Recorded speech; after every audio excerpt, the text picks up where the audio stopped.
for having me again.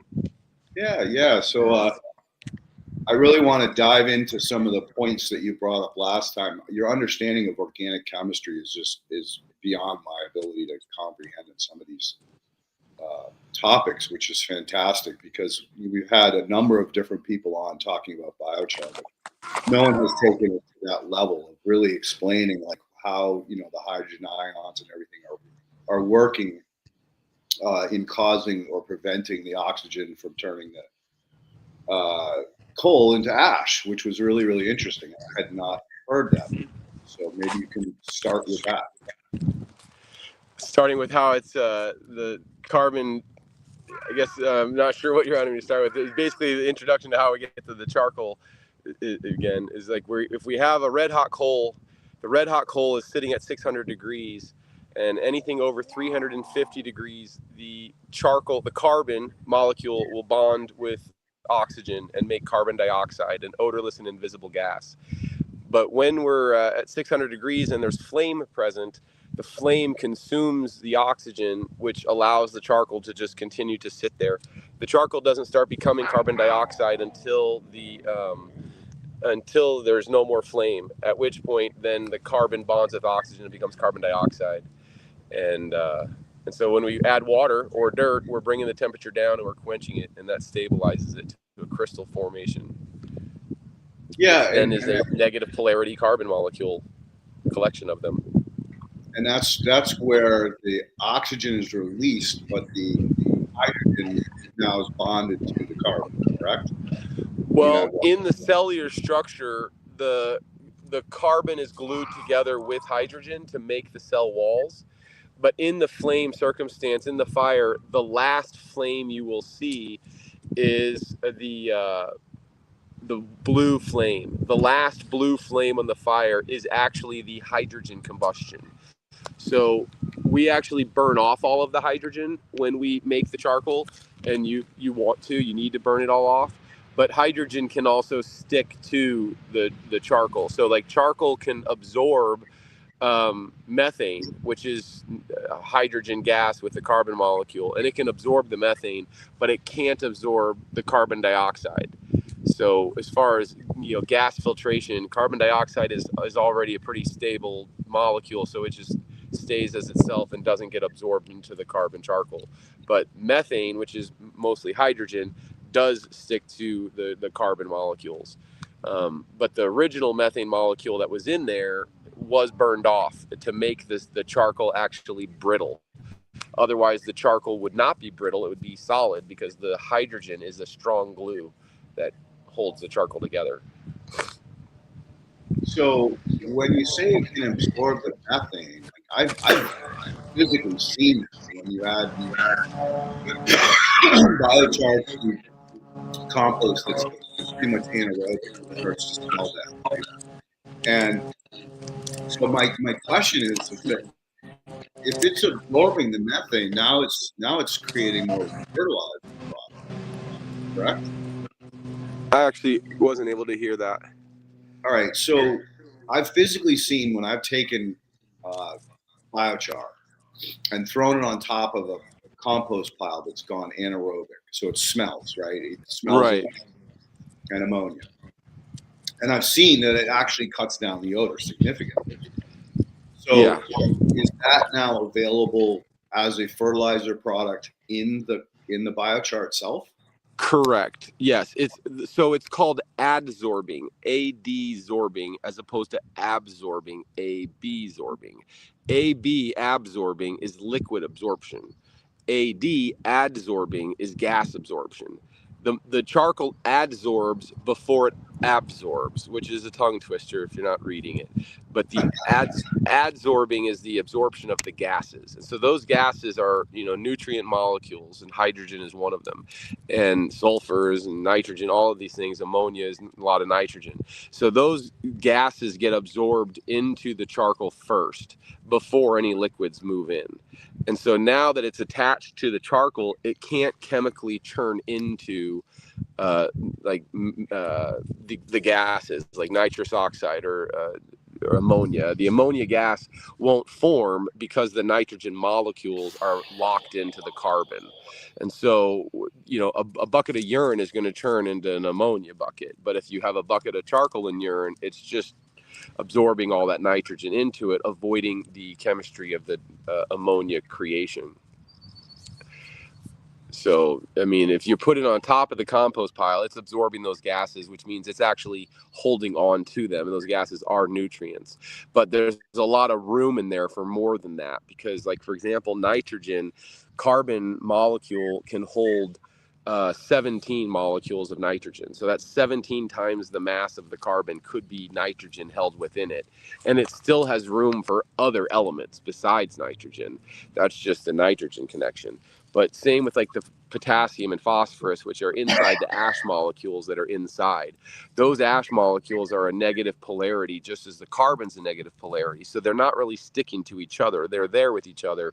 But it's like when you add water to the charcoal for quenching, the water mixes with the ash, but then it can suck into the charcoal because the water can suck it into the charcoal. And so the ash is negative and so is the charcoal's negative, but what's in between is positive, usually is nitrogen or oxygen or hydrogen. And so basically it can mix with both. So the nitrogen can stick to the charcoal, but it can also stick to the potassium. So it becomes like the glue in between the two. And it's not even glue, it's just a solution of fluid. But that's also what makes it so that those nutrients are able to leave, is that they're sticking to the carbon, but they're not glued there. They're just sticking there passively. And it's when the mycelial world starts getting attached to it that it's able to easily shift those elements to other directions and leave the charcoal, because they're not glued together. They're just sitting together. So is there a magnetic pole of some kind, like in a CEC, like cation exchange capacity? Yes, there absolutely is. But the charcoal is purely playing the negative polarity of that. So the some of that exchange is going to happen also is like the nutrients are positive. So those positive nutrients are drawn in and attract. So it's electrical magnetism. So there's no like electrons necessarily moving from the charcoal, but the charcoal is a grounding rod for those electrons, thus attracts that electricity to it, because it's just a negative polarity magnet is all that's inside charcoal. Because 95% of its carbon, the other percent is phosphorus and potassium, but all of those are negative polarity. So there's no positive ions in the charcoal, but that's what helps it activate with live positive polarity, is it attracts all those things, and now those things can become a part of it. And so it definitely improves the cation exchange in the soil, and that it has to do with the fact that it's the negative ground polarity of that activity. Is it possible for it to bond to anions as well? Anions? Well, yes. Now you're getting more technical than I know. What's an anion? It's a positively charged, or no. Cations are positively charged. Anions are negatively charged. Okay, so then anions would not directly attach to the charcoal because they're both negative. But as soon as you have the positive nitrogen in the middle of it, that's where the exchange is happening, because the negative charcoal, the negative carbon is holding the positive nitrogen, and the positive nitrogen can also then hold on to the anions, the negatives. So it's not like a negative negative and positive are attracted to each other, but when the positive sticking to a negative, it still is a positive charge. So the other side of that molecule that's not touching the charcoal is available to touch the other elements. And so then all things can kind of like bond and cohese together. I mean, the charcoal porous cell was once filled with all of these nutrients living as a juice and sugar and sap and the life of that plant. And so the cell is designed to hold all of that life and all of that energy. It just has none in it when we make it raw. It has nothing in it. See, that's the interesting thing, is that in soil, we have, like, the clay platelet has negative charge all the way around the outside. Think of the clay platelet as a flying saucer. So all the way around the outside edge of that circle is, say, we use the example 100 parking spots. So you can park 100 molecules of, negatively charged or positively charged molecule like nitrogen, like calcium, like magnesium, like potassium. But the top and bottom of that spaceship are positive, so they attract anions like sulfur, phosphorus, I think. So with the clay platelets, they're by far the most important component in soil nutrition because they have the ability to store both. Whereas silt is generally negative, so it's only going to attract positive ions, and sand can be tricky because some sands are inert, other sands are magnetic. Some are quartz, some are silica. So sand has always been kind of a tricky one to understand as far as how it affects the CEC. It does provide what we call raw mineral, which can be mined by the bacteria. And once it's mined by the bacteria, then if a protozoa eats that bacteria, then it's released to the plant.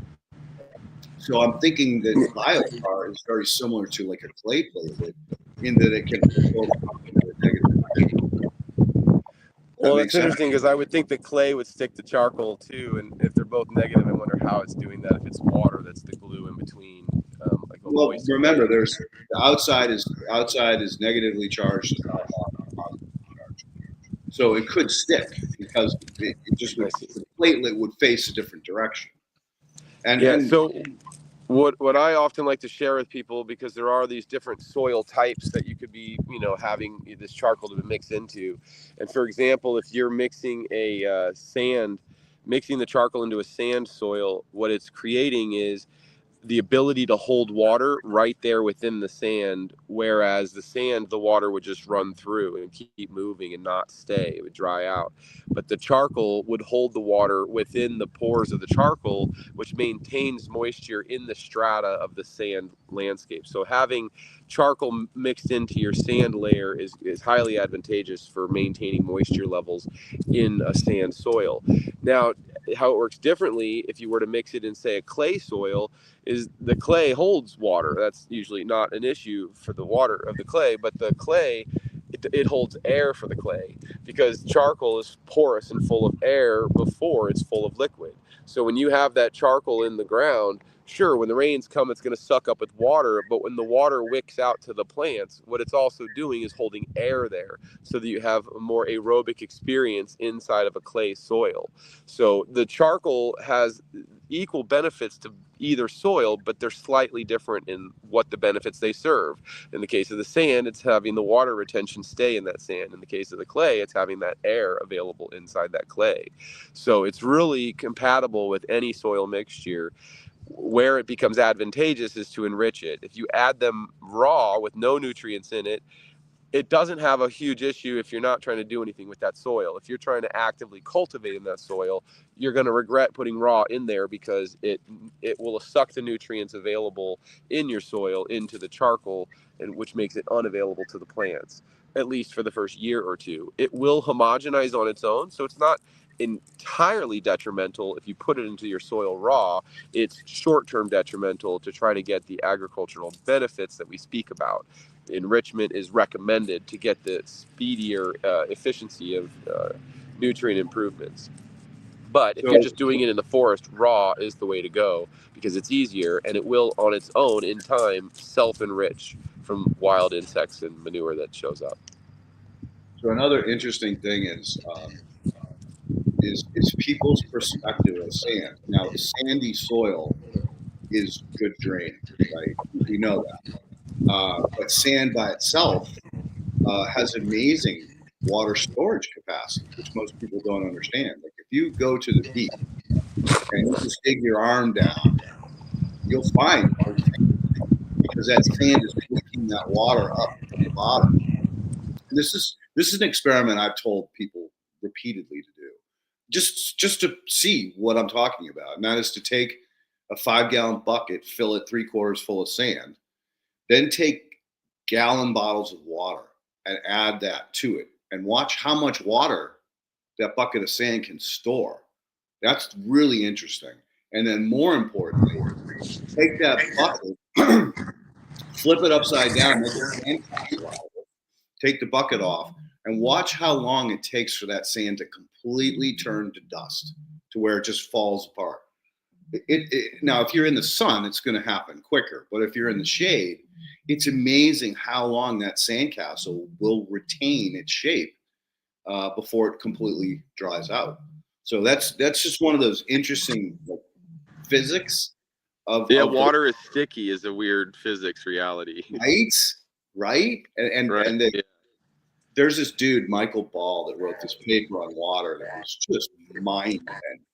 Like the first 3/4 of the paper was understandable, right? But then he gets into water bridging, where the water molecules actually form a bridge over an open space.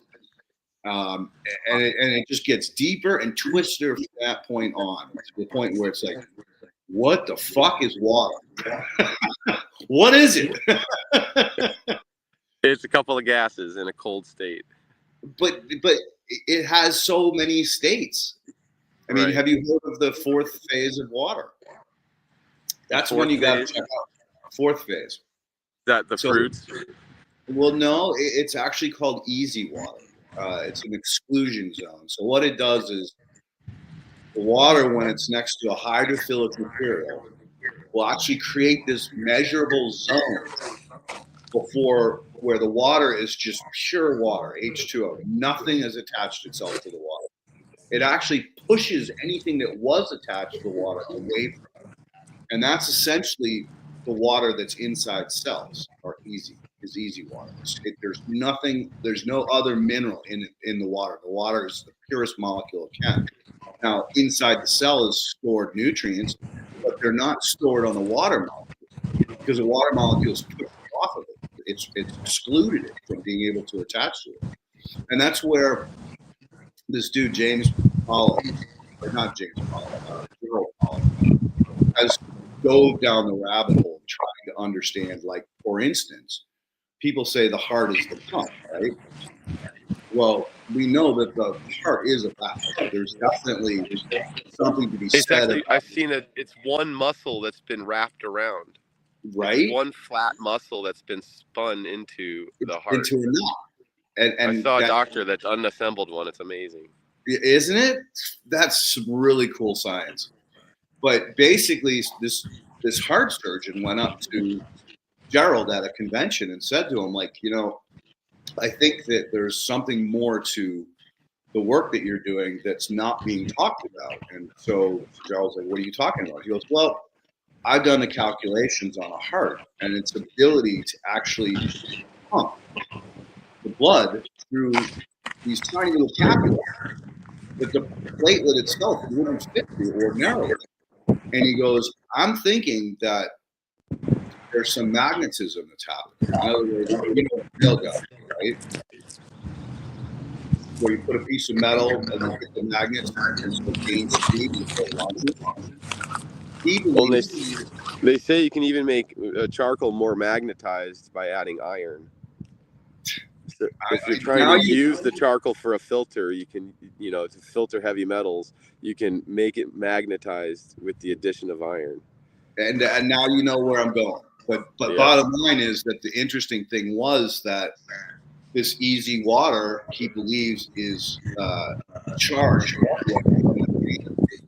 Vessels, or these tiny capillaries, are the opposite, which is causing that platelet to be able to shoot through those tiny little capillaries, even though the blood platelet itself is bigger than the capillary. Is that crazy or what? Yeah.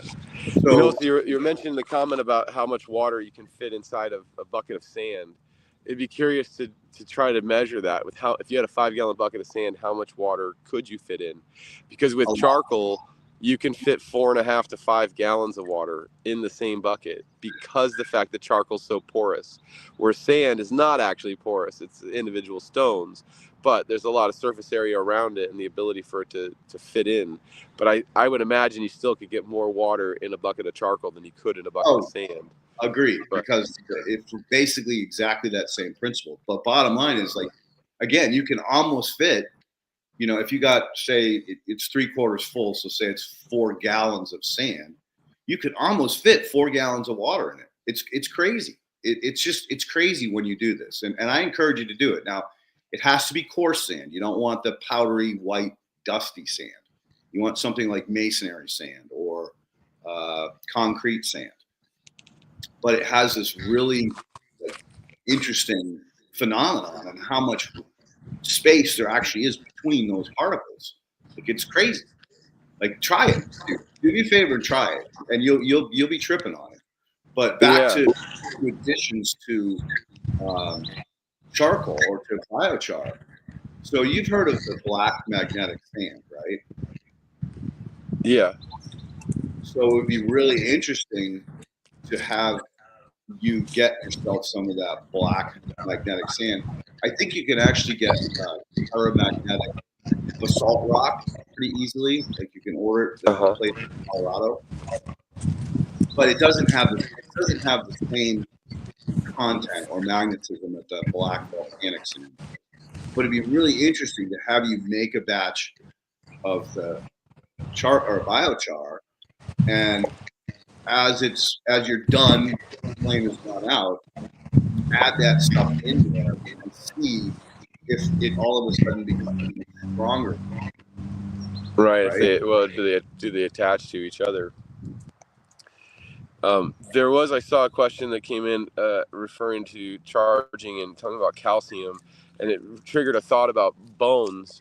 You can add bones into a burn circumstance. Bones are not a fuel source. You can't just make a burn pile with bones. But if you have a burn pile going and you throw burns into the burn, the bones can carbonize by the heat of that fire, which means that the bones become charcoal and will crush the same as your wood charcoal. But what's most noticeably different is it's white. It's a white charcoal because the bone's high in calcium. And if you ever tried to decompose a bone, it takes a while before that bone really kind of breaks down. But if you charcoalize it, carbonize it, and put it into a burn circumstance, it becomes so brittle that it crushes the same as any black charcoal, but it's a white charcoal because it's all of that calcium. So that calcium becomes more bioavailable because of the fact it's now not attached physically into solid carbon. It's a broken down carbon charcoal. The carbon's still crystallized, but the calcium's available, and it's been sort of released in a sense. It's still not really. It doesn't go to the air. It's released within the charcoal. So that's a great point, because I don't know if you've heard of natural farming or Korean natural farming. Korean natural farming, yeah. So they have a calcium-based solution where you basically take eggshells and cook them all the way down. Totally. And then add it to vinegar to get it to molecule. So those are completely compatible with biochar. All of that, if you're making that kind of a solution, you can be mixing it in with your charcoal at the same time as a form of an enrichment. The vinegar, of course, is going to have, the pH variable that's going to bring to a situation. But, pH testing is easy enough to do. And the charcoal is malleable, so it comes with its own level of pH, but you can change that through the chemistry of the enrichment process. So what is the pH of it? Probably based on the feedstocks, correct? It's more about the ash content at the end, more so than the feedstock, and I believe it kind of sits around 7 when it comes out. Okay, so it's very neutral. Yeah, mostly because it's you've rinsed out a lot of the ash the way we make it. If it's higher in ash, it's usually a closed kiln kind of system. It's usually higher in ash. It depends on if you're just doing a flame cap style burn like we do, then you're getting a pretty neutral charcoal. And if you want it to be more one way or the other, your enrichment can change that. So what about if you're using plant material that's very soft? Again, the pH is going to disappear as charcoal is formed, correct? So it really doesn't matter what the pH is, what the plant material you're using. Yeah, it doesn't matter what plant you're using the pH, because you're going to change the chemistry completely through the burn circumstance. So once it's burned up, you're removing all of the sugar content and you're left with just the negative polarity carbon, and everything else that made the chemistry of that plant has dissipated. It's been burned out. So same with like people worry about like if you're going to burn oleander or poison oak, like those are toxic to inhale the smoke. But if you have a high clean flaming burn, it's going to neutralize that. It's going to burn it into base elements. It's going to release the hydrogen, release the oxygen, release the sulfur, release the nitrogen as those elements. And if it's a smoky burn, then you're adding those as complex hydrocarbons, and which inhaling those can cause problems. If oleander smoke can kill you, and poison oak smoke will definitely cause a rash inside. So it's dangerous, people, to burn those things, absolutely. But if you're doing a high flame circumstance like we are in our burns, it's perfectly safe to do it so long as you're not inhaling the drift of smoke. It will neutralize all the toxic chemicals that were in that as a plant. It's no longer a part of that when it becomes charcoal. It's now just carbon, so it's neutralized of whatever elemental toxic reactions you might have had to the chemistry of that plant. So you know how leaves, like oak leaves, right? Smoky as hell. Oak leaves, yeah. Will they go through your process and just go straight to carbon, or will they just float away and turn into ash? Well, it's a mixed bag. I would recommend the leaves are more valuable to your compost process, probably, because you do need some liable carbon in your compost. But we do throw leaves in the kiln, and they come out as charred leaves. Now, it's not guaranteed, because what we've witnessed a lot is you throw a whole branch in there that's covered in leaves, and then as they're starting to carbonize in the heat, somebody else throws another branch in there, and that branch hits the branch of leaves that are carbonizing, and then because they're so lightweight, they rise up with the heat, and as if they've risen up with the heat, they continue converting to ash in the upper air, and then they drift and wander and fall as ash leaf. Usually it actually completes combustion before it hits the ground. It depends on how early you threw it. So when we do a burn, we're always watching which way the wind's blowing in preparation for a embering leaf that lands on the ground could in fact start a ground fire.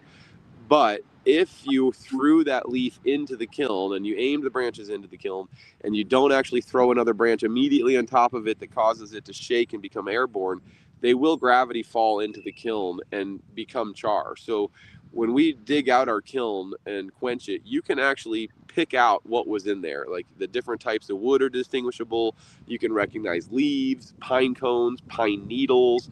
These things that in a normal burn circumstance above the ground would very well go to ash, but in a kiln circumstance will actually stay as a charcoal and just as a charcoal that size. So pine needles doesn't get any bigger, it's just a pine needle. But the porousness of the pine needle char is not nearly as porous as a wood char, because the structure is the same, and the pine needle is a fairly dense material.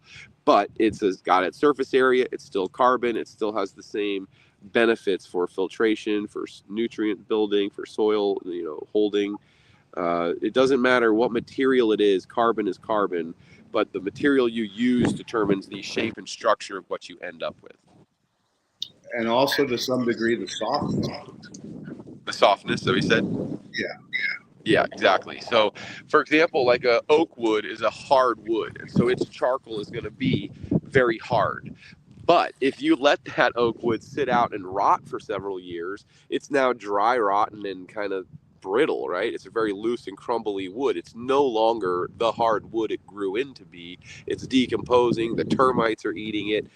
You throw that supple, crumbling wood into a fire, that's exactly the texture of the charcoal coming out, crumbling and soft and brittle. So a hard wood charcoal, if you want that hard wood for a erosion filter, then you want to make sure you're using fresher wood. But if you're wanting that supple char in your garden, well, don't be afraid to throw those rotten woods in the fire, because they're super supple when they finally burn up. But if they're super soggy and wet, they're going to have a hard time burning. But if you have a super hot fire, they will dry out and burn. So anything is capable of burning. It's about managing the fuel, managing the flame more specifically. And I would assume that a softer, more crumbly biochar would be more bioavailable in the soil?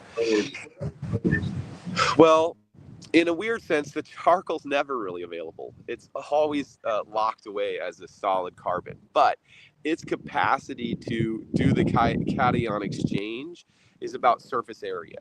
So if you have a hard, dense hardwood charcoal, it doesn't break easily to smaller bits, which means the core surfaces aren't being easily exposed to the nutrient. So the crumbly stuff, the more softer stuff, quicker gets to more surface area exposure, and that surface area exposure is what is where the connection takes place between the charcoal and the nutrients. And so if you have more surface area exposure, you have more nutrient absorption.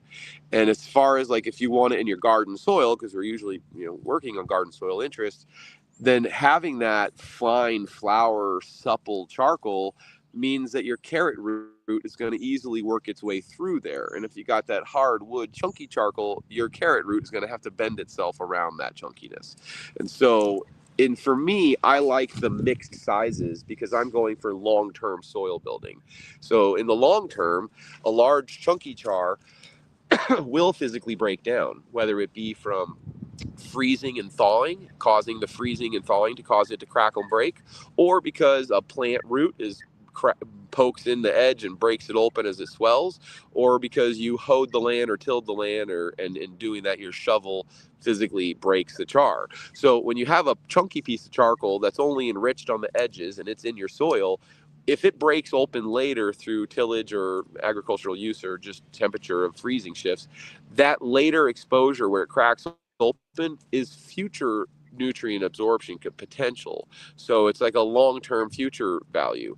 It doesn't hold nutrient until it has nutrient, but if it doesn't have nutrient, and in later years when you maybe didn't add charcoal but you did dig it up to plant, you might actually expose fresh charcoal to be able to capture new nutrients. But for what most people are wanting for the pace of a garden's benefit is you get it a finer particle to get more surface area and to allow it more easy for the root to work around through it. It's like putting gravel in your garden versus sand. The gravel is going to be chunky, and the sand, your roots are going to work its way through. So getting the charcoal, the consistency of sand, is a great use if you're trying to make a nice supple garden bed. But as far as long-term storage, they're both going to store long-term. They both store and hold nutrients. They're chemically and magnetically acting the same, if that makes sense. Yeah, no, it totally makes sense. And this leads right into where I was trying to get us to go, and that is when I said bioavailable. Every living thing has a C to N ratio, and that's very critical for life. It's the carbon to nitrogen relationship. In a bacteria, your C to N is generally considered, on average, between 5 and 8 to 1. There are some bacteria that are 1 to 1, and there are some bacteria that I think are as high as 12 to 1. But generally speaking, we say 5 to 1 for the bacterial species. So when a bacteria wants to divide, it needs a source of carbon. So I'm wondering if when you use especially the powdery or floury biochar, if that's going to create a bacterial plume, which is actually good because it's going to drive the going. Prey predator theory will drive the protozoa to divide. But again, you're going to need that carbon available in the soil for both the protozoa and the bacteria and the fungi and everybody to have a party, right? Yeah, I mean, I actually was just reading the comments and someone was asking about ash and white ash. To be clear, the ash is inside a charcoal, and the minerals of ash are there in the charcoal, and they stay in your soil because the charcoal's holding it. But the ash itself, and no, I don't use ash, is to answer that question. I don't use ash because ash is water soluble; it won't stay. And when the rains come, the water's going to wash that ash away. So it's a short-term benefit, and it's a pH chemistry adjustment that's happening. So your plants that want that higher pH is going to like that ash added to your soil. And there's no real problem with adding, and I won't object to anyone doing it.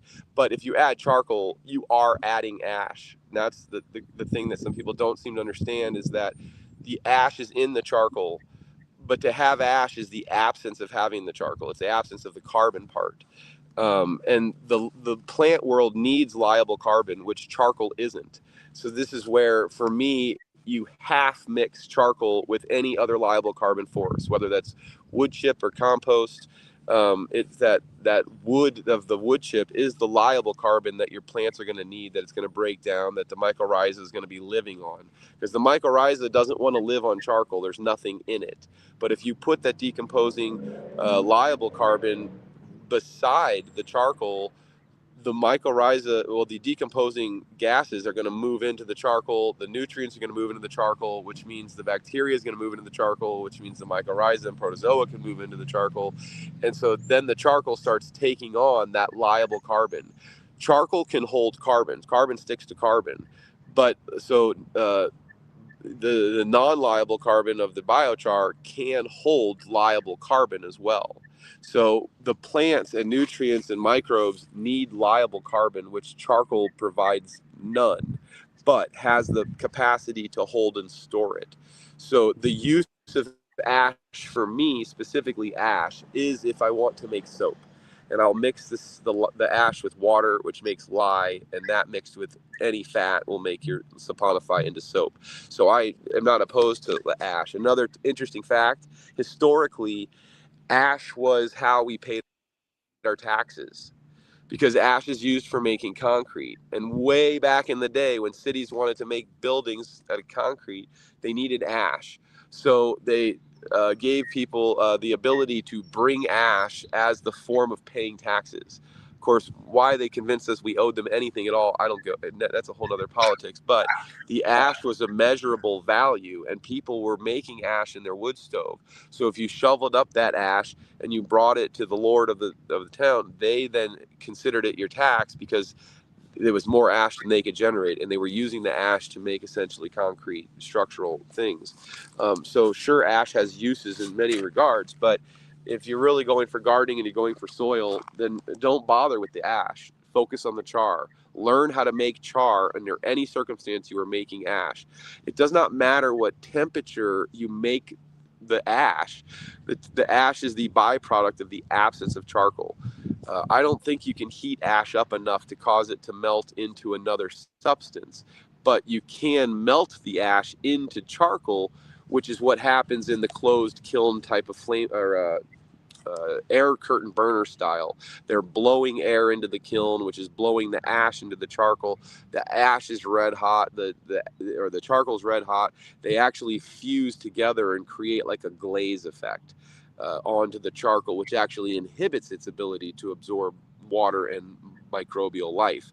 So if you're just acquiring charcoal and not making it, I would shy away from cogeneration plants or air curtain burner charcoal, because of the fact they're a much higher temperature charcoal. And the ideal temperature, I believe, for soil is between 900 and 1200 degrees is the ideal temperature range for soil. And then for water filtration, a little bit hotter, I think at like 1200 to 2000 degrees. And because the water filtration, you really want it to absorb everything, and you want to clean it out of everything. But with the soil life, you don't mind if there's a little, you want the surface area to be texturally attractive to the microbial life. And the hotter it gets, the closer you're getting to ceramics and glazing and that kind of melting temperature. So you can't melt the charcoal structure by getting too hot, but you won't get too hot with an open flame cap style burn or a burn pile. Those won't get too hot. It's always a closed kiln, added air kind of a kiln system that's going to create too hot of a temperature. So not all products labeled biochar are the same. But anything that you're making as a direct result of the last conversation where I described how you can make charcoal, the making charcoal from a flame cap kiln or an above ground burn pile is the best quality charcoal you can possibly make for soils and gardens and even water filtration. So the one thing that I'd like to comment on that was a really interesting side story about people using ash for mortar and concrete. But the other thing about ash is it's still used reliably in agriculture today. A lot of fields they use wood ash or we call potash. as a way of adding potassium as well as providing the necessarily pH buffer that's needed in a lot of these fields that are conventional.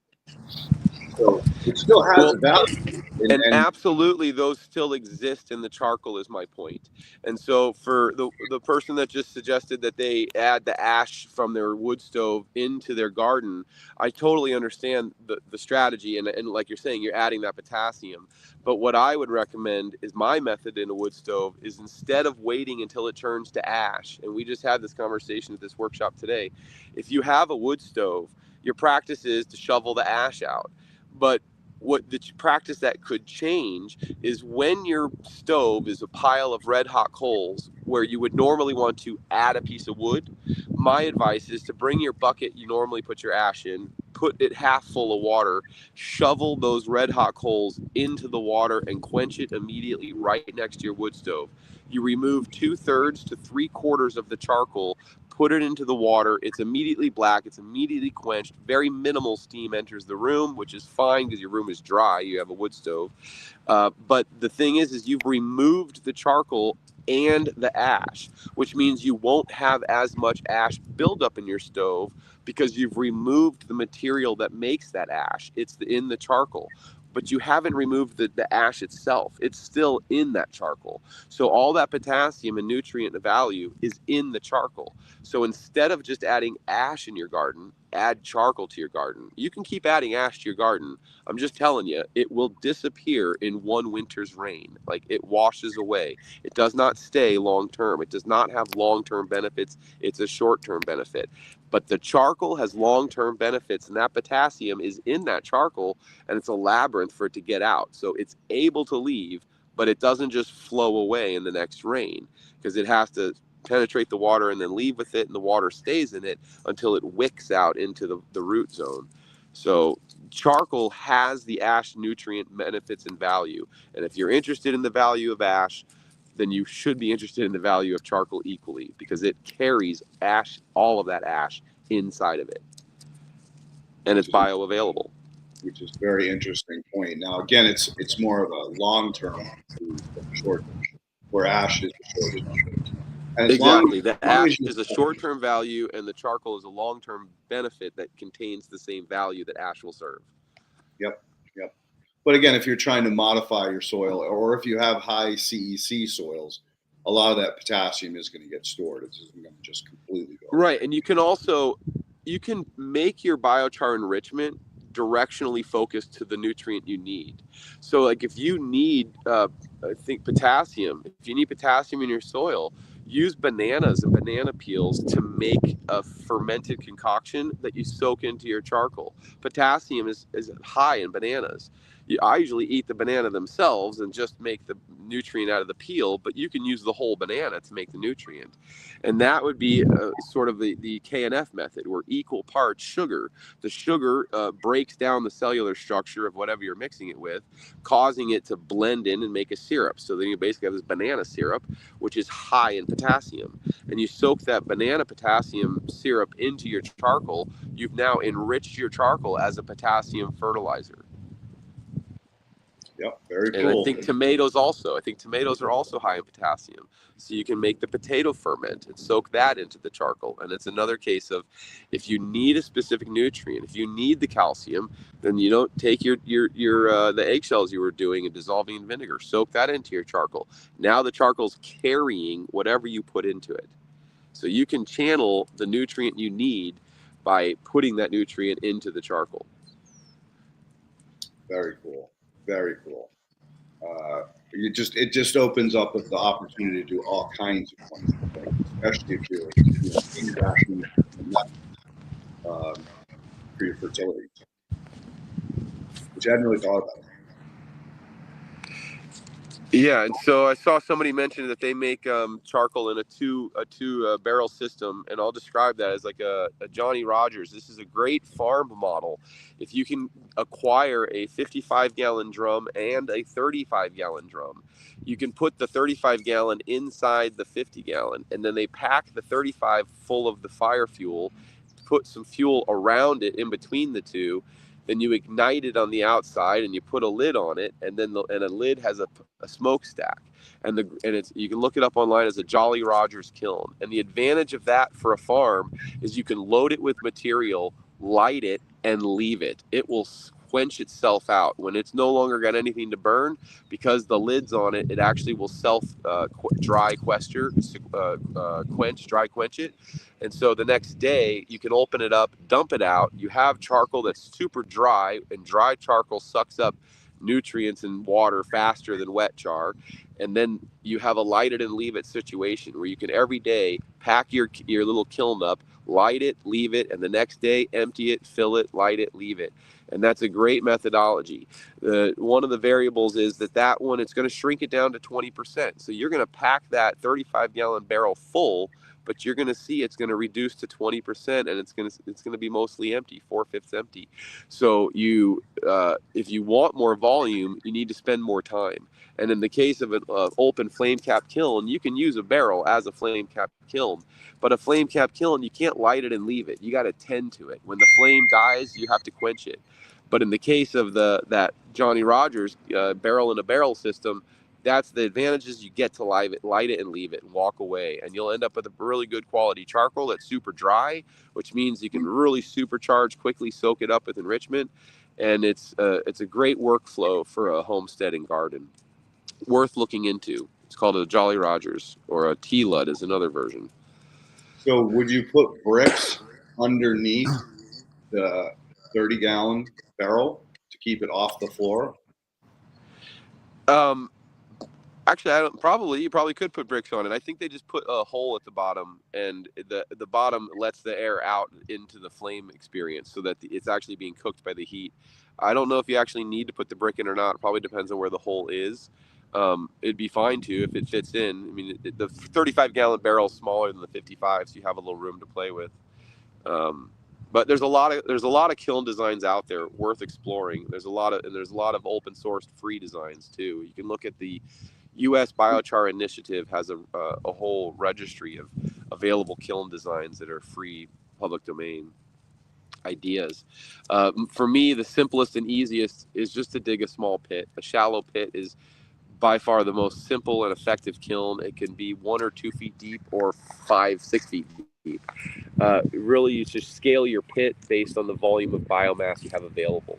So you're going to reduce it to 20%. So if you have a pile, it's going to end up as 20%, and you need the pit to be matching the size of your completed char. So if you make a huge pit and you don't have a lot of material, you just wasted a big pit. But if you have a small pit and a lot of material, you'll fill it, and then you'll have to quench it, empty it, do it again. So scaling it to size.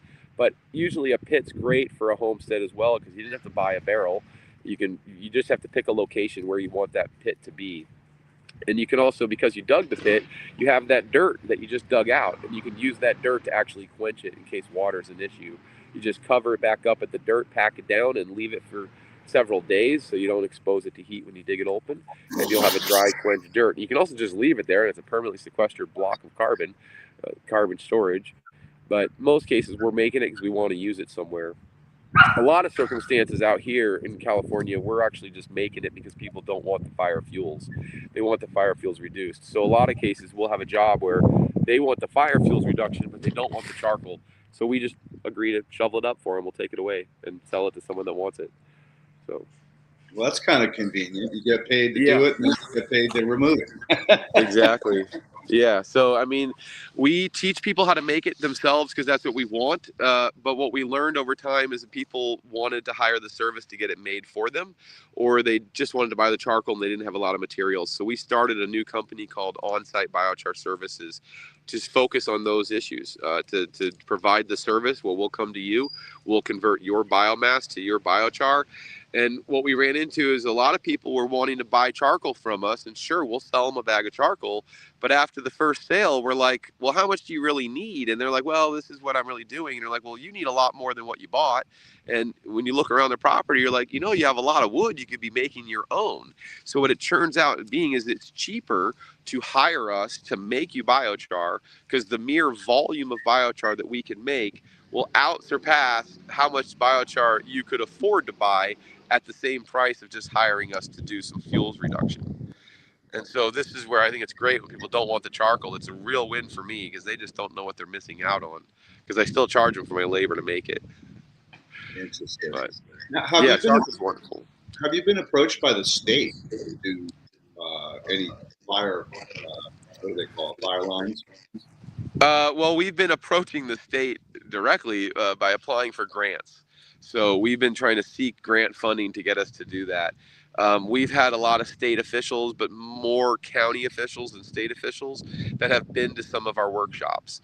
And it's sometimes like some of the fire, professional fire community, they don't, even though they're invited to the workshops, a lot of times they don't stay attentive to listening to the lecture because in their mind they already know about fire. So they don't really need, some people don't want to learn more, they don't know what there is to learn more of. There's a lot that I can talk about with biochar that can carry conversations over, but Cal Fire is mostly focusing on putting fires out. They're not really thinking about making charcoal as a substance. And I think that's, of course, a need. That's why our nonprofits exist, is we're trying to figure out how to scale out the education to get everyone to recognize just how important it really is. Even if you're not using the charcoal, it's so important to be making it because of the carbon sequestration value. A 5-gallon bucket, as we described earlier, it can hold 5 gallons of water. But what else it's equivalent to is 5 pounds of carbon. And 5 pounds of carbon is the same as 15 pounds of carbon dioxide, which is how much emissions comes out of 1 gallon of gasoline emissions. So when we are making charcoal, we're reverse mining. The kiln, the Ring of Fire kiln, which is our current commercial model, it's available from Tartar Parts. That model makes about 3 cubic yards per kiln full. So 3 kilns is equivalent to 1 metric ton of carbon, which is equivalent to 3 metric tons of carbon dioxide emissions that we prevented. That's measurable. So for us, we don't understand how people are still comfortable making ash piles when really it's an opportunity to stably reverse mine and put carbon back in our ground. There is not enough arable surface on the planet that can get enough water and maintain that moisture to keep the trees alive continuously for years to sustain the carbon sequestration needed. The rate of carbon that we're putting in far exceeds our capacity to culture it and grow it back into the ground. And half of all carbon inhaled from every plant every day is released into the ground as an exude. So living vegetation is serving us greater value for sequestering carbon than dead vegetation. But the dead vegetation's value that could still be served is to crystallize it into charcoal, to stabilize it so it doesn't decompose and evaporate into the ocean or into the air, or turn into ash and run away into our ocean. The ocean absorbs carbon dioxide out of the air. So the ocean is our buffer for our air. The problem now is the ocean is saturated. It cannot absorb any more carbon dioxide into the ocean at all. It is fully saturated. So all of the carbon dioxide emissions we generate are now compounding in the air. So if you really want to help your soil and our oceans, support sustainable kelp farmers. Purchase kelp, consume kelp, get it in your garden, feed it to your livestock. It is the kelp is the tree of the ocean. It is constantly in water. It is constantly half a day in sun. It is faster growing than any terrestrial plant because it is constantly in nutrient rich water. So when they remove kelp from the water, they remove that kelp from the farm and they harvest it. That is carbon removed from the body of the ocean, the water. That carbon that you removed is making room in that ocean to take on new carbon, which is new growth of new kelp. So the more kelp we support buying and removing, the more carbon we're removing from the ocean. Now, there are people out there that'll say, okay, let's carbonize that and turn it to charcoal. I am not on that camp. I am of the mindset that kelp is far too valuable as a nutrient, as selenium, as iron, as uh, uh, minerals and nitrogen. There's so much nutrient value in kelp that our soils are absent in, that it's more valuable to get that kelp in your compost, get that kelp into your chickens, get that kelp into your sheep and your cows and your horses. Let your livestock eat the kelp yourself. Get the nutrient value out of kelp. It is far more valuable. Sure, in the life cycle, it can evolve down through compost, it can go back in the air, it can end up down the watershed, but it serves nutrient value there because of the minerals that it has that our lands in California are missing. We used to get the ocean minerals into the lands from the bears. The bears would remove that nutrient from the waterway as salmon. And the salmon was taken up the hill out of the water where they just ate it. They ate the salmon. And then they left the bones behind. The bones decompose, evolve, and they stay in the soil.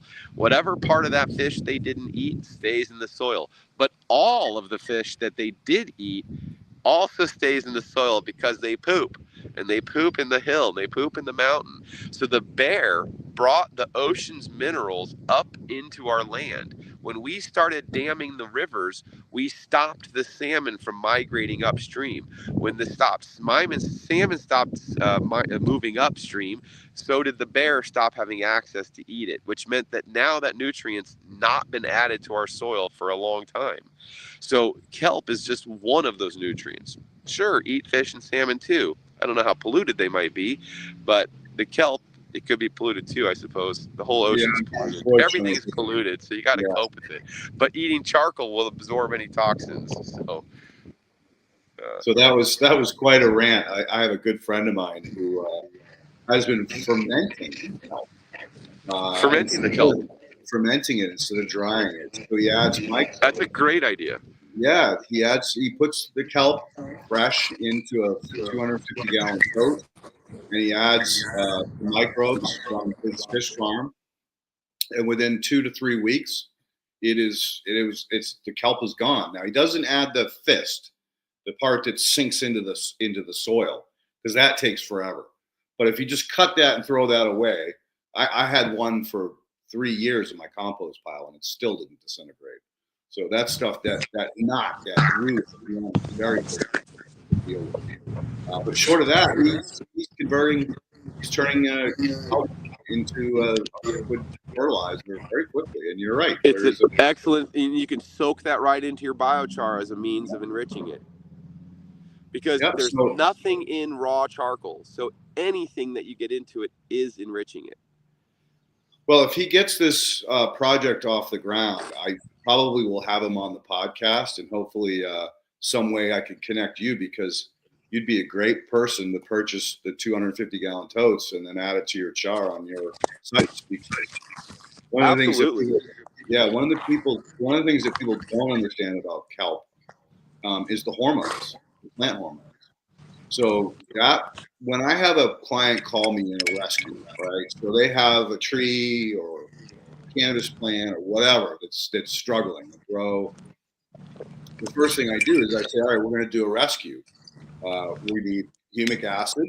That's going to buffer the chemistry, make everybody play nice in the chemistry world. We're going to add kelp extract, whether it's water soluble or some kind of fermented product. That's the hormones that stimulate the plant and prevents itself in order. And the last is the biology, is the protozoa, nematodes, and fungi that are critical for creating the balance between the chemistry and the plant functionality. So kelp is an amazing product. And yeah, unfortunately, a lot of the kelp producers have been tested hot for heavy metals because it's a dynamic accumulator. And we have a lot of those heavy metals in our water system, in our ocean, in our rivers. But again, if you have that, even a heavy metal in laced kelp, if it's in your compost flow or in your liquid, make a liquid brew, and you've incorporated that into the charcoal, those heavy metals are going to stick to the charcoal. Yeah, it's gone. And that's why I'm saying that you you inadvertently have the answer for especially cannabis growers who want to use kelp but can't because they test high when they use it. Right. So that might be a whole nother industry for you that you open up to, like, especially the hemp growers who are doing it on scale. That's always been an issue for them. Is the metals, and the metals. Let's face it, the metals are in the air. They're everywhere. Every Yeah, time absolutely. you're releasing them. I mean, California is brutal down here in SoCal. I mean, it's so heavily polluted because of petroleum production and all the chemical production that happened down here. The deeper you dig, the more toxic the soil is, as far as heavy metals are concerned. And it's not just lead. Yeah, and I often use like lead, mercury, and arsenic as like the top 3 to speak about, but any of those unwanteds, like it's just it's almost everything sticks to carbon. That's why it's used as a filter, because everything does stick to carbon. Everything positive, I guess. I have a client right now that he's growing finger limes. I don't know if you know what those are. Yeah, I love them. Yeah, right. So his finger lines, and they're struggling. And I got all his tests back, and he's got no copper, no nickel, no molybdenum. Potassium's extremely low. So I'm like, all right, I have your fix. But the problem is that right now his irrigation's all fucked up because of the ground squirrels. So some trees are getting overwatered, some trees aren't getting any water, and he's got tarps around the trees to keep the weeds back. So he's got to do a restoration before I can even get in there and fix the plants and get this nutrient cycling system up. That was one of the things, was that I'm going to have to be adding heavy metals to soil because the plant needs these in some of the functional capacity of interplant and cellular reactions. So it's kind of like, one hand I'm trying to deal with bioremediating the burn sites in the Palisades and Altadena. On the other hand, I'm fucking trying to add heavy metals back into soil. Talk about it. Well, and like using the hemp as a soil bioremediator is great because it sucks everything up into that plant, and if you carbonize it, it stores it in that charcoal. Yep. And so if the plant needed a heavy metal that's in that charcoal, the mycelium will exchange it because the plant magnetically is attracting what it needs, and the mycelium is just doing what it's being asked magnetically, electrolytically. It's moving what's needed. So if the plant doesn't need it, it stays in the charcoal. If the plant does need it, it pulls it out of the charcoal. The mycelium's the thing that can remove it from the charcoal, more so than the plant itself. Remember, use the term mycorrhizae, because remember, there's the saprophytes. Mycorrhizae. Yeah, use mycorrhizae, because mycorrhizae. Yeah, mycorrhizae mines. Saprophytes just break down cellulose and organic matter, converted into organic acids that feed other organisms. So I don't mean to be a dick, but you're such a brilliant. No, you're not. I appreciate it. Like I definitely, I am a little generic in some of what I know to get some points across, but I appreciate being brought to the details of because I'm going to keep telling these stories. So the more accurate I am, the better for each person that hears the next one. Eventually you're going to be talking to some really smart people. And when you use the term buzz terms like mycelium, you're going to lose their attention because you're not being specific about what ones really are doing. So, right. Again, not being a dick, but I just want you to sound spot on. I appreciate it. Brilliant at this. And the conversation today was wonderful because we really got into some of the finer attributes of what the potential is. Like when we had Michael Whitman on, we talked about toothpaste, we talked about digestive, biochar for digestive issues and remediation for both your health and the soil. But nobody has gone to the lengths that you have in understanding or explaining, especially the different materials, like the difference between biochar flour versus biochar chunks. And it's great. It's been really mind opening for me as well to get a deeper perspective of basically the chemistry or organic chemistry behind this. So I really appreciate that. Thank you. Yeah, no, I appreciate the opportunity to share what I do know, because I do know what I know, but there's a lot that I don't know, but there's a lot that people that don't know what I know, and that we need to share it. And I'm all about sharing it. Like everything I learned, I read in a book, or I talked to someone, and I just really paid attention to what I read. I paid attention to what I heard. I asked questions, and I'm able to repeat it. I'm a pretty good storyteller, so I love talking about it, because it's through conversations that we're going to make change. And one person makes a difference. One change makes a difference, and telling someone about it is how that change spreads. Hell yeah. And that goes back to, like, education and awareness. Like, I mean, Southern California, you're supposed to have 100-foot clear zone around any structure. They call them fire breaks, right? Right. That's a lot of work. I mean, they have companies that bring goats to your house or to your. I'm a shepherd. I bring sheep. Forget goats. They kill trees. Right. So the bottom line is that here's a wonderful opportunity to convert that into something that is storing carbon and providing soil fertility, and water storage, which is a huge issue down here. I mean, it only rains a couple times a year, a month of rainy season, and that's it. And then it's like everybody has to use water. If you're adding compost or adding biochar, you're adding water storage capacity. Water storage, yeah. Because compost holds water too, but charcoal holds it as well. And if you have both, you're holding twice as much. Again, that's what I'm trying to say, is that, the awareness of this. Like, imagine if you could kill 3 birds with 1 stone. You get your fire break, you get your carbon, and you get your water storage capacity. I mean, it just makes total sense to have someone like you go there instead of bringing the goats, right? So we did this a lecture series similar to this, an interview with somebody in Uganda who has a model farm initiative, Mamo Gardens, and one man was interested to know more about biochar, and he asked me if I would teach him. And so we did a Zoom meeting, and I told him what I know, same as I've told to you guys. And he understood so clearly what's happening. He took the recording of what the interview was, and he translated it into the native language for the native farmers.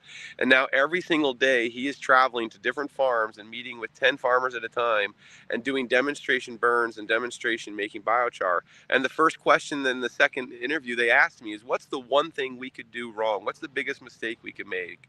And the biggest mistake was to not enrich the charcoal before you put it into your soil. So when he teaches the class, it is mandatory for him that they must be taught to enrich it.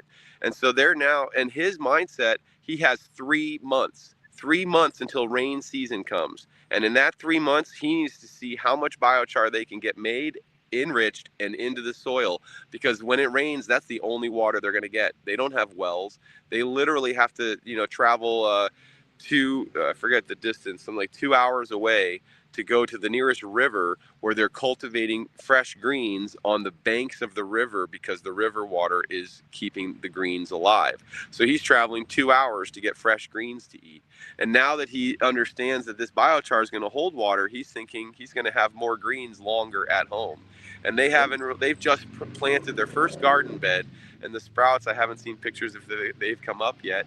But he realized, as soon as he understood what he did, is that he alone isn't enough. He benefiting your garden isn't enough. It's everybody's garden that needs this benefit. And if nobody knows what it is, nobody's going to utilize it. So he's spending the same time that I'm spending with you, with people that don't know, to talk about it. Because once you understand how simple it is to make it, how simple it is to use it, and all the benefits that come with it, then you just need to make more of it. And that just takes time. So just make more biochar, get it in your soil, get it in your compost, keep doing it, teach your neighbors about it, teach your friends about it, talk about it, send them links to these talks about it. The more biochar we make in a Lilliputian model, the more little people making lots of little piles of charcoal, the larger impact it actually is going to have. We are going to make measurable, scalable difference that has an impact not only to cleaning our air, cleaning our water, maintaining water in our soil, improving the next vegetative growth. If you have more vegetative growth, that's more carbon you're being taken in from the air because of that growth. And if you carbonize that new growth into charcoal, you're actively sequestering carbon. All these forests that have been planted as a means to sequester more carbon, carbon credits paid for planting forests because forests sequester carbon, most of those trees have fully combusted because of the Dixie Fire. There is no longer sequestered carbon forests because they're dead. The trees are only sequestering carbon when they're alive. And if you mill that wood and build a building, yes, your building is sequestering that carbon so long as it stands. But if it dry rots and burns, then it's not sequestered anymore. So it's a limited sequestration length. Charcoal is a long-term sequestration. It is crystallized indefinitely because of the pyrolysis, which is an oxygen-deprived fire, which is any burn circumstance will create that. And if you crystallize and make that biochar, we're making a long-term sturdy sequestering benefit for the whole ecosystem, for everybody's air, everybody's water. We all share the same ecosystem, just different corners of it. So have you looked into carbon credits? Yes, we actively are working with multiple organizations to try to make it possible to get carbon credits. We have a capacity to utilizing the flame cap kilns because they have bolts on the inside, the current model, and you can take a photo of the kiln before you quench it to see what volume of charcoal we actually have in there. The other test they like you to do is you scoop it out. We came up with this idea where you scoop it out into a metal bucket that you have a tare weight for. You weigh the bucket full of red hot coals. That's the actual weight of how much carbon you have. So as soon as you add water, you're adding water weight. And that becomes the quandary, was how do you determine how much charcoal are we making? And so if you add water weight, it confuses everybody. But because we did the hot, dry char measurement, we can determine by volume how much is actually in the kiln. And so the kilns are a measurable volume. Even your closed kiln, your Johnny Rogers kiln, all those closed kilns can also be a measurable volume. And so a little bit of charcoal is hard to get a carbon credit for. But if you can compile all of your little bits into a larger pool, and then you pool them with other people that are doing the same thing, then we would sell an entire block of a whole bunch of little carbons that then becomes the carbon market wants to buy big blocks of carbon, so they're not going to buy kiln by kiln.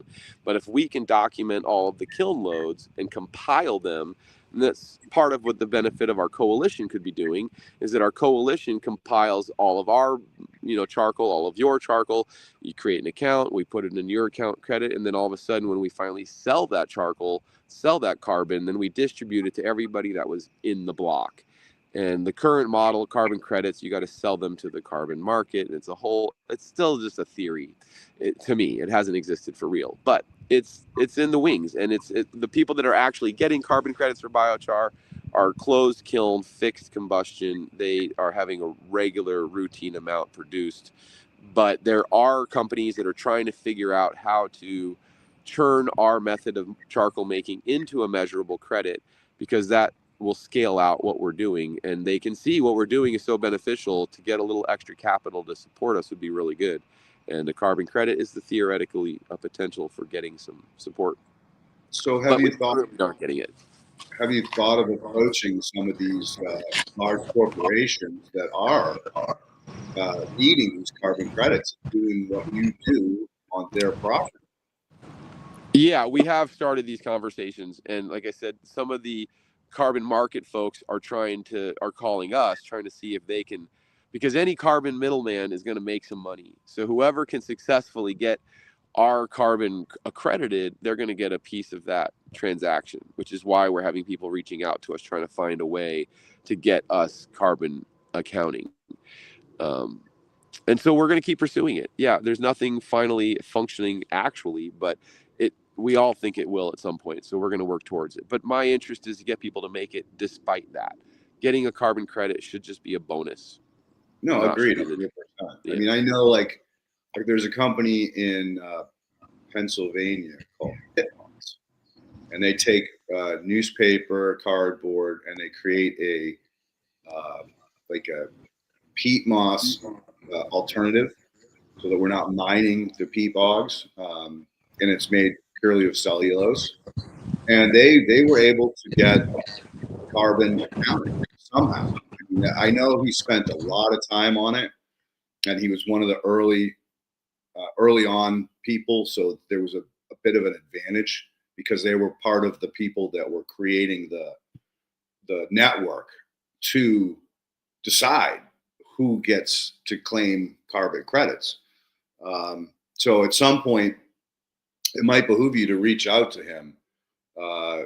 And again, oh shit, what's his name? It was right on the tip of my tongue. Anyway, well, send us a contact when you remember for sure. There you go. And anybody can contact us. Our website has email, a phone number that calls Ken's phone. Ken is actually tonight on his way to the East Coast. So if there's any East Coast audience, we're going to be doing a workshop series in Vermont at a compost conference. In New York State, there's going to be a couple workshops. We have people in Texas that are trying to coordinate to get some workshops done there. So we definitely can travel and spread this message, and we can also do Zoom meetings for organizations to do demos. We can do slideshows. We want people making it, and yeah, there's a lot of information on our website to definitely check that out and means to get a hold of us. So if you know somebody that needs to hear this or learn this, have them reach out to us. I do one-on-one phone calls. I do one-on-one Zoom meetings. I want everyone to learn about this. And sometimes it just takes the right one person, like Oswald in Africa. It just took one man, one conversation, and he's now daily telling 10 at a time. So we're getting hundreds of people learning this because people that are willing to talk about it do. And if you don't know and you need to know and you want to know, then reach out. And I'll be happy to talk to you and get you to learn.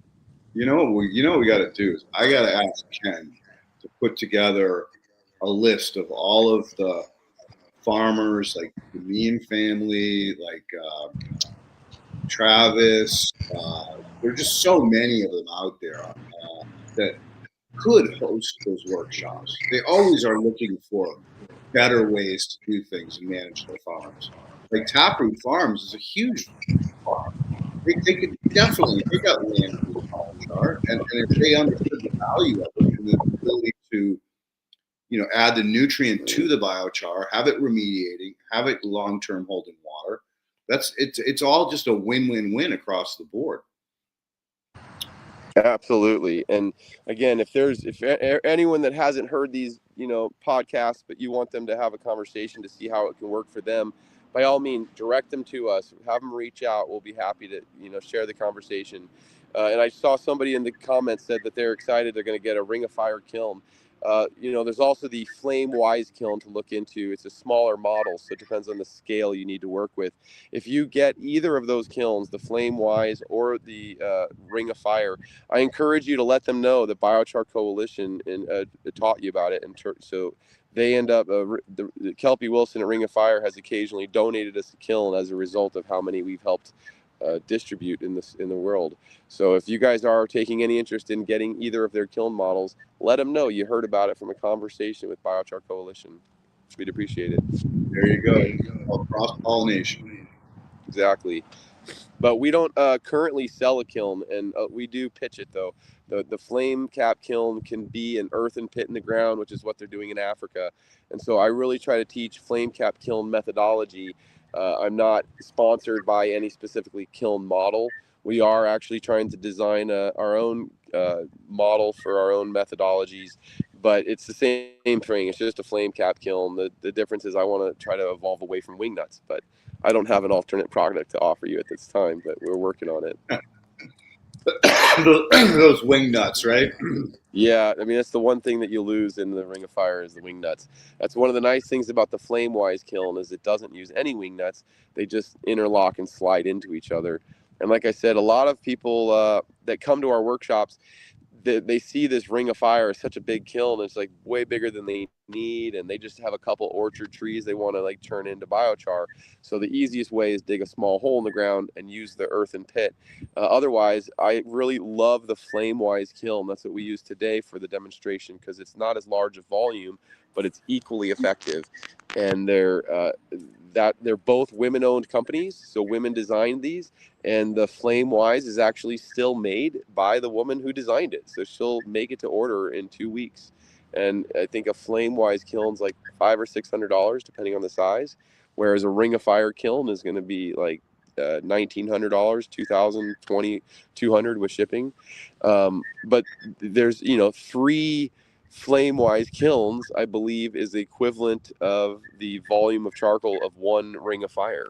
So you can make a lot of charcoal with either kiln. It's really about the available biomass and time and how quickly you're going to make how much. Very cool. Very cool. Well, Ken, why don't we hop in on questions? I don't think he's answered them all. I still see 2. No, I scrolled a few times, but there was a lot, so I couldn't keep up with all the comments. Well, we've got 2 right now. Can we use the ceramic and down to the southeast? We haven't been to the southeast, Squishy Mirror, but if you would like to coordinate something, reach out to us. Okay, can we use the ceramic powder from Terraganics in I'm not hearing you, so I'm Biochar? going to log out and back in. Okay.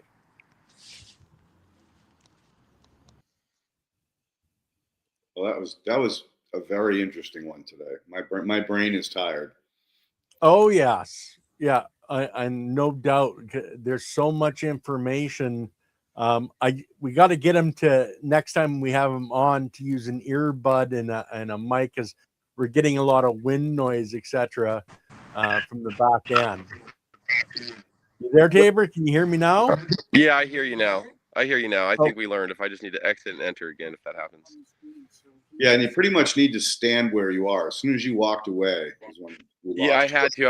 I got a blind deaf cat that was walking towards the road. Well, I'm glad you walked away and saved the cat. Yeah, he just walks in circles. So this whole time I've been watching him, he's just walking in circles, but it's kind of a curly cue. So it's like was headed towards the road. And I'm in Georgetown, California, which is not my hometown. It's where I drove to for a workshop today. Got you. Okay, so Squishy Mirror. Georgetown Garden Club. I'm sorry, what was that? Squishy Mirror. Can we use the ceramic powder from Terraganics in Biochar? Terraganics, Squishy. I don't know what that is. Terraganics is a product. It's basically a fertilizer. I think, isn't it an EM? Yes, it's the effective original microorganisms. EM1. Absolutely. Yeah, they have a ceramic powder that they use and add into compost and all kinds of stuff. You can absolutely add it. If it's an effective micronutrient solution, you can definitely add it into charcoal. And I would probably any fertility nutrient supplement. I mean, you could put Miracle Grow in charcoal. It'll go into it. I mean, it will absorb everything.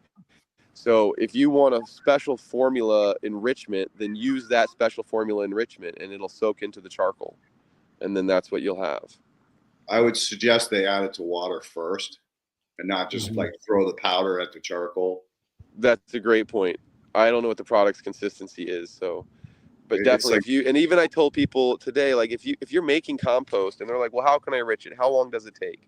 If you are making compost, you can take the compost, put some in water, stir it, get that water to be just super rich in that compost, and then soak that into the char.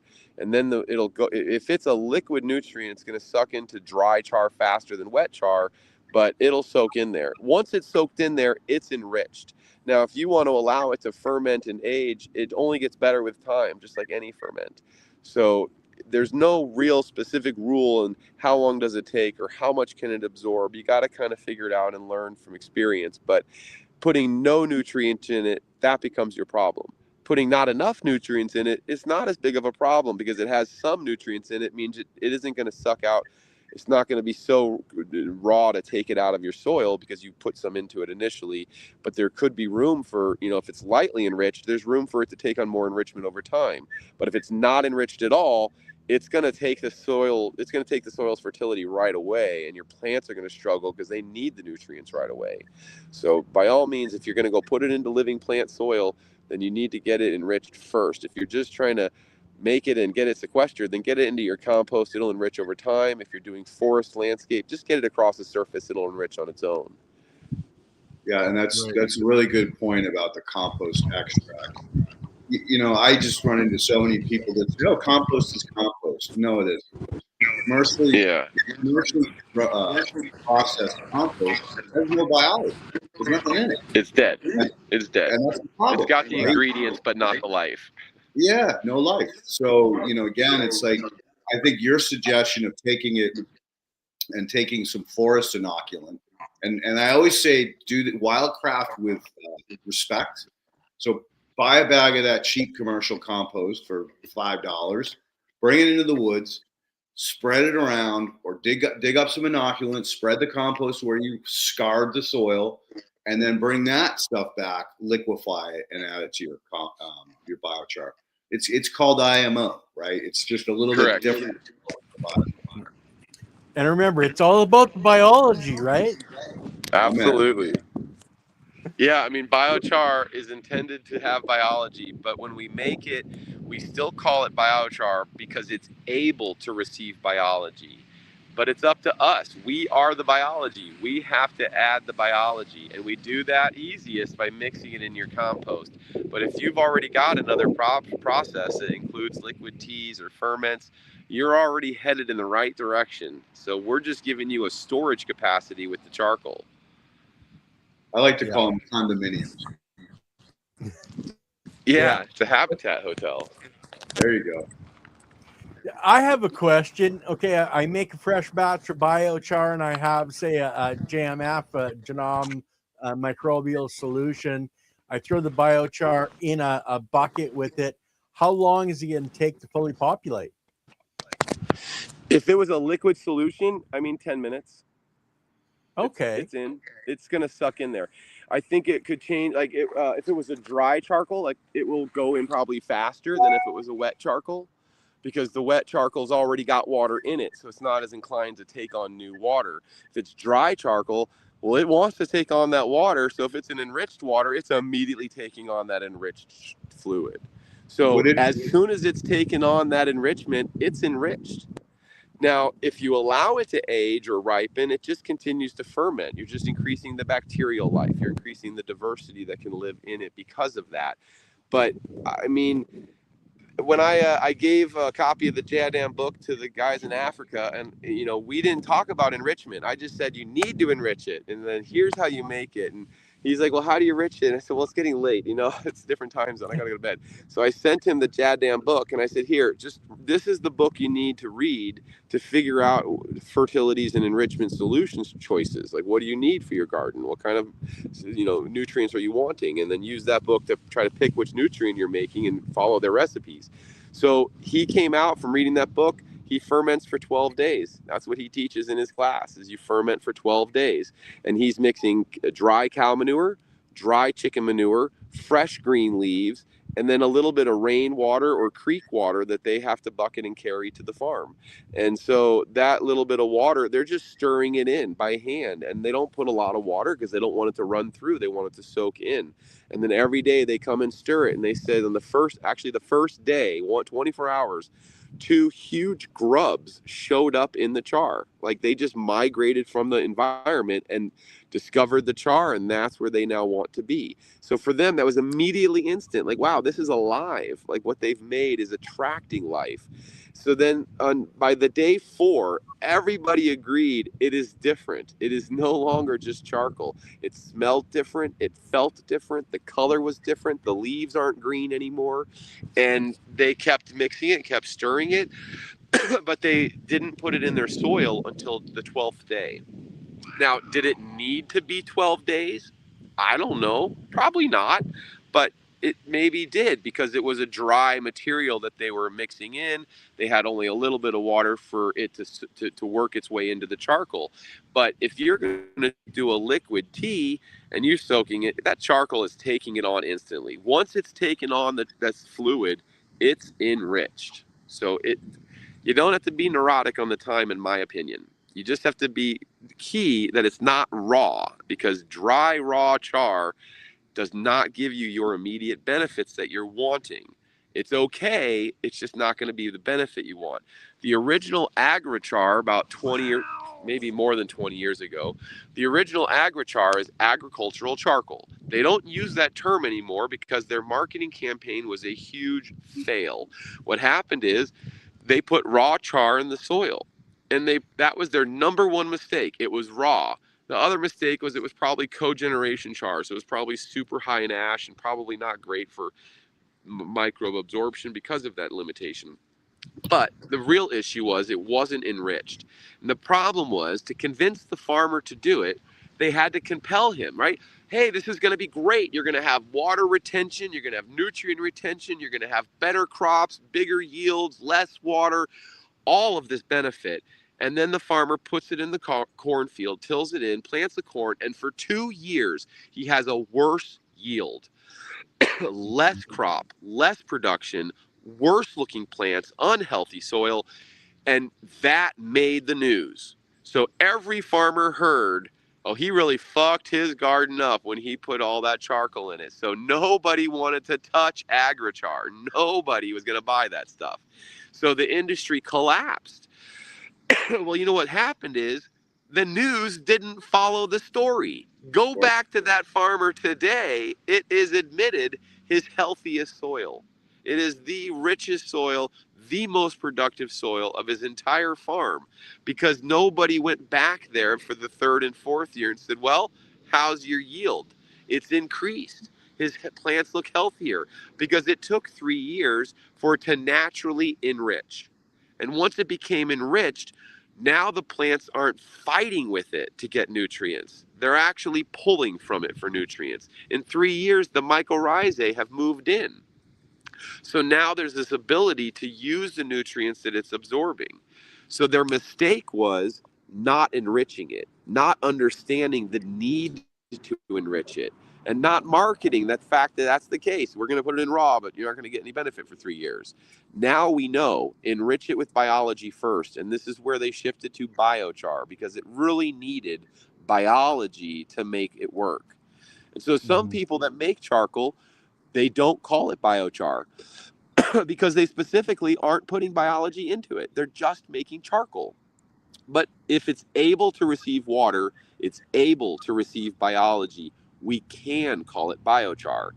But it technically needs biology. We are making it intending to add biology. We call it biochar, and I choose the term raw. It is raw biochar. It is able to become rich in biology, but it currently has none. So it's raw. And that is what you need to be mindful of, is what the differences raw and enriched can do. Because it will self-enrich. Magnetism pulls nutrient to it. But plants need that nutrient.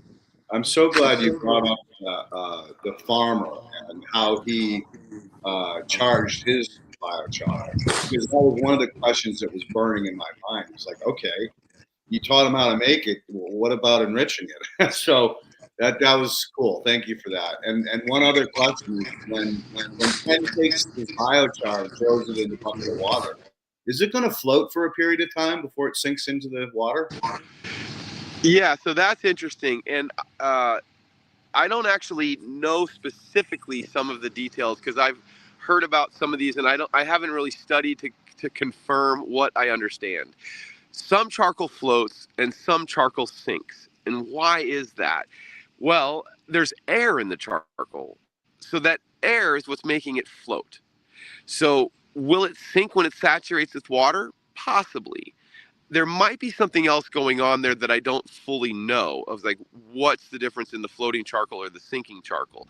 I've always just believed it was floating because it's full of air, and once it's fully saturated, it will sink. I believe that's the actual case. I don't know if there's another chemistry aspect to it, but it will. My experience has been, if I dumped char in a water trough, because I had a property I was grazing, and the water was yellow. It was just outright disgusting. And I've always been told, if you won't drink that water in that trough, nor should those animals be drinking that water in that trough. So when I filled it up with yellow, I thought, this is so disgusting. I can't believe I'm asking my sheep to drink this stuff. So I quickly went and got some charcoal, and I just put it in there. I just dumped it in there. What I discovered is it floated, and the whole layer was floating with charcoal, and nobody would drink it because they didn't know how to, like, stick their lips through the layer of floating charcoal. So then I tried a different method where I just put it in a bucket of char with a lid, and I put the hose to the bottom of the bucket, and I just turned on the water real slow flow, so it flowed up through the charcoal and then overflowed the bucket and into the trough. When I first did that, the first flow of charcoal that came out was the flour, the fine particles that went with the water. So the water filled up in the trough black. It was black water. I don't know how else to put it. But if you looked at the black, it was shiny. It was like you saw little flecks of black like moving throughout the water. But because it wasn't floating on the surface, it was throughout the water column. The sheep went immediately to the water and started drinking it. And as I watched, I realized they are actively drinking in particulate carbon charcoal into their rumen. They're right actively drinking it. So now that's my method to get it into the livestock. To get the charcoal in the rumen has the same benefit to your compost bin. It's helping maintain the air, helping maintain the bacterial columns, and it's also absorbing toxins and unneeded things in there so their liver doesn't have to. So it actually, there's been studies that have been shown the ingestion of the biochar into ruminants, livestock such as sheep, goats, cows, those are ruminants, but I think it would also benefit the pigs and horses, which are monogastric. And it is similar to ours. It's going to absorb toxins so that your liver doesn't have to process it. So it's making it a little bit easier for your digestive system to work and function. But and any of that charcoal is going to come out not decomposed, but enriched. So their manure is now spreading it across the field. So there's a lot of farmers that want to feed the charcoal as a means to distribute it in the fields. Because if they eat the charcoal in the barn and poop out in the field, the charcoal's now out in the field. And it's enriched charcoal at that. And here's my objection to eating the charcoal for livestock. When you chew on the charcoal, it's going to wear out your teeth. When it comes to ruminants, you need those teeth to graze that grass. So where it wouldn't bother me for eating chunky charcoal would be your steer that you're going to butcher in 6 months to a year. He doesn't need the teeth long term. But my milking cow, my wool sheep, which I raise, I want those long life animals. I don't want them to stop being able to get the nutrient value of their food because their teeth are worn out. I don't want to harvest them early because their teeth are worn out. So I've stopped trying to feed it to them. Besides, I let them have access to a pile on the ground. They don't exactly go consuming it. They check it out, they kind of lick it, they test it, but it's not like tasty. It's not food. But what I now do is I mix this charcoal into the water, and it's preferably that flour, but you can like take a bucket of charcoal, soak it in water, scoop out all of the solid particles, the chunky char, and you end up with a water that has charcoal flour in it. That's also put directly into chick waters for chickens, little chicks. And now they can drink that char into their system. And it removes toxins, it improves their immune system to be able to focus on growing. And so adding that charcoal into the water such that they can drink it means that it is going to get the gut benefits without doing the wearing out of the teeth. So when you have that charcoal in that water and it's stirred up in the water column, the next day, all of that charcoal is on the bottom. It is not floating. It is sunk to the bottom, which means they're not going to drink it because it's on the bottom. What it also means is that water's not yellow anymore. It was clean. I successfully was filtering my sheep's drinking water with a 5-gallon bucket of charcoal and just slow flowing the water through it. So now when I go and I add water or check on the trough and the animals are coming to see what I'm doing, I stir the water trough to get that charcoal off the bottom and get it back into the water column, because I do recognize the benefits of their ingestion of the charcoal exists. And so I do like the idea of getting it in their gut. I just don't like the idea of them wearing out their teeth prematurely as the means to get it there. Thought I'd share that. Very cool. Yep. Was there another question, Ken, or are we done? No, there's one more from Farmer Cheryl. Can't avocado peels be used like banana peels for potassium? Have lots of avocado peels and have some fermenting now. Great. If you know that they're high in potassium, then they are high in potassium. And yes, banana peels is just the one that I've remembered is high in potassium. I'll remember avocados now. So absolutely, anything you have to ferment is perfect. It's wonderful. It's nutrients. Again, charcoal has no nutrients in it at all when we make it raw, and we want nutrients in it. It's up to you what nutrients you have. So if you've already got a ferment going of avocado skins, excellent. I would totally incorporate that into biochar. It's a perfect option. And thank you for letting me know that avocado peels also are high in potassium. I mean, I have a friend that he uses the whole banana, and I'm like, why? Let's eat the banana and just use the peel. Same with the avocado. You can use the whole avocado, throw the pit in the fire even, but but again, you can put the peel in the fire and make it to char. But if you know that that peel is high in potassium, why not get that extra nutrient benefit?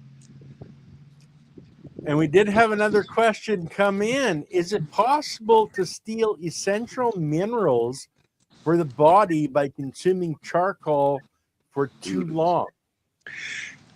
No. You only are going to steal it out of your intestinal gut tract. So you're going to steal the minerals and nutrients out of your current meal. You will not draw anything out of your bone and muscle. So if you're not eating well, if you're not eating enough, then your body is pulling out of your bone and muscle to sustain yourself. But if you're eating well, your body's going to keep a hold of what it has in it. So the charcoal will not draw out anything from your bones and muscles. It'll draw it out of your gut. So I guess the answer is, to some degree, yes. You will lose some of the vitamins and minerals in the meal that you're eating. So if you're eating it regularly, then you're out of the meal you're eating it with. What's advised also is if you take any type of medication or herbal concentrates, you should have that charcoal consumption 2 hours away from the meal. That gives you the drug absorption, because otherwise it'll absorb the medication or absorb the tincture or the concentrate, because everything sticks to that charcoal really readily. So you have a 2 hour window there where anything, if you've just eaten in 2 hours and you take it, it's going to absorb the nutrients. If it was 4 hours ago you ate, you don't have to worry. Those nutrients are further down the line, and what's going in isn't going to directly linger with it. So there is a window of time. So yes, if you're eating charcoal at every meal, you're going to be missing potential nutrients. But if you're eating charcoal like even once a day, but not at every meal, the other meal where you're not eating charcoal, you're going to do just fine. And there were some people that were doing a restaurant experience where every dish had charcoal included somehow. They just were they charred their meat, and then they, added char flour to the rice. I don't even know what they did. They had all kinds of beverages, but they're basically enriching the charcoal and including it in the meal. It was part of what they were trying to figure out what to do. And it was a novel idea. It's not like they made a restaurant. I think it was more of just a experimental restaurant. But cool. I didn't actually try it. I just read an article about it. I thought it was pretty clever. Cool. And that's all the questions. All right, well, let's break a little early today. I got my phone has been blowing up. So I wanted to thank you again, Tabor, for coming on. And Ken, again, thank you for all the hard work that you do behind the scenes to make this happen every week. And I wish at some point, if you have time, you could send Tabor a list of some of the farms like Taproot, the Meehan family farm, his contact information, because they do these workshops. Yeah, we would love to work with you to talk to anybody. So please, anybody that's watching the show that needs this message shared, and sharing this video is not good enough, then reach out. We'll repeat the conversation to anybody. I just want people to understand this knowledge, because once you understand it, it's easy to explain it. Once you can explain it to somebody else, more people can participate. More people will get the benefit. We all are going to benefit from the charcoal that everybody is making. Agreed. Okay, guys, as for the channel, next week we've got Perky on, and so that's going to be a heck of a good conversation. Hopefully Wednesday Andy's feeling better, and we'll have the conversation there. Of course, the ladies on Thursday and on Sunday. So there's lots happening on the channel, guys. And if you have the capability, hit the join button, I should say. Help support the channel. I want to thank Goathead Gardens. He's on. He upgraded his membership. Really appreciate that, Goathead. And other than that, guys, have a great day when we will see you soon. And you can find us on social media and biocharcoalition.org. So like, follow, and reach out if you have any concerns, questions, or just want to say thank you. Thank you for listening. Thank you for having us. I really appreciated talking to you again. Yeah. Okay. You guys have a great day.